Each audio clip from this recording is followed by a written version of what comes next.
মানিকগঞ্জ ১ আসনের ট্রাক প্রতীকে নির্বাচন করবেন মোহাম্মদ ইলিয়াস হোসেন। তিনি কিন্তু উদ্যোগ নিয়েছেন মেডিকেল ফ্রি ক্যাম্পেইনের। আমরা আজ রয়েছি বাগটিয়া KS উচ্চ বিদ্যালয়ে। এখানে দেখতে পাচ্ছেন যে অসংখ্য রোগীরা রয়েছেন, যারা চরাঞ্চলের মানুষ, তারা কিন্তু এখানে চিকিৎসা সেবা নেবার জন্য এখানে রয়েছেন এবং তার মহৎ উদ্যোগকে আমরা ধন্যবাদ জানাচ্ছি। সেই সাথে আরেকটা বিষয় আপনাদেরকে বলছি, শুধুমাত্র চিকিৎসা নয়, শুধুমাত্র প্রেসক্রিপশনে কিন্তু সীমাবদ্ধ রাখেনি তারা। তারা কিন্তু এখানে পর্যাপ্ত পরিমাপে ওষুধ নিয়ে আসছেন এবং ডায়াবেটিস সহ বিভিন্ন রোগ নির্ণয় যাতে করতে পারে সেই ব্যবস্থা কিন্তু তারা রেখেছেন। এখানে আমাদের মাঝে রয়েছেন মানিকগঞ্জ ১ আসন থেকে ট্রাক প্রতীকে নির্বাচন করবেন গণ অধিকার পরিষদের মনোনীত মোহাম্মদ ইলিয়াস হোসেন ভাই। আপনার এই উদ্যোগটা নিয়ে আসলে আমরা কথা শুনতে চাচ্ছিলাম। বিসমিল্লাহির রহমানির রহিম। আজকে আমরা আসছি বাগটিয়া KS উচ্চ বিদ্যালয়, বাগটিয়া জিএনপুর এবং খুলশি। এই এলাকার মানুষগুলো আসলে খুবই সুবিধা বঞ্চিত। এরা স্বাস্থ্য চিকিৎসার জন্য অনেক দূর যেতে হয় এদেরকে। এদিকে শিবালয় সদর হসপিটালে অথবা ঘিওর যেতে গেলে একটা বিরাট মানে স্বাস্থ্য ঝুঁকির মধ্যে পড়ে এরা। আসলে অনেকটা লম্বা সময় লাগে।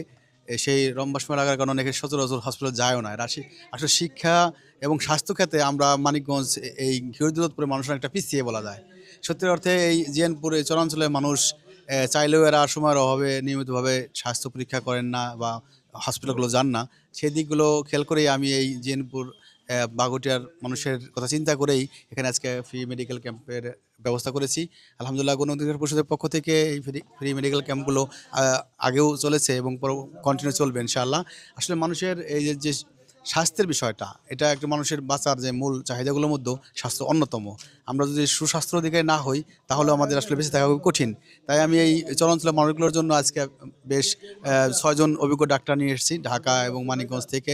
সে তাদের ফ্রি ট্রিটমেন্টের ব্যবস্থা এবং ওষুধ সার্ভিসের যে ব্যবস্থাটা আমরা করেছি আলহামদুলিল্লাহ।